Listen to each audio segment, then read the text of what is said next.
What are some key things that you see being like the foundational type movements that need to be in play? Yeah, so those are the four movements are push. A push is when we're moving a load or we're moving away from our body. A pull is when we're moving towards our body. This is usually with the hands, right? If we're pushing away, we're pulling in towards us. And then we have a knee dominant movement. A knee dominant movement is like a squat or a lunge. And Hmm. then your hip hinging movement, which is more like a deadlift or a broad jump.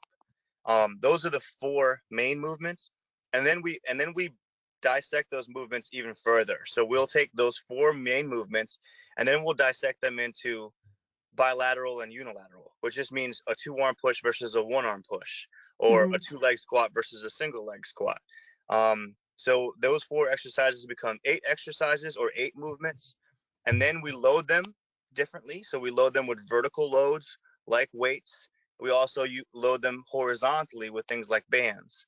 So now we started off with our four main movements, split that up, it became 8 movements, split that up again to become 16 movements in the Hmm. vertical and horizontal plane.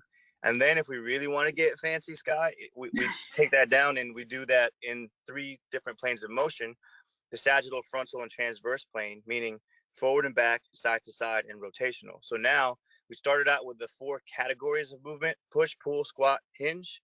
And now we have 48 different movements that we can train for, which is a lot like what a soccer game is going to look like. It's not going to look like a swim meet or a track meet where we're moving in one direction.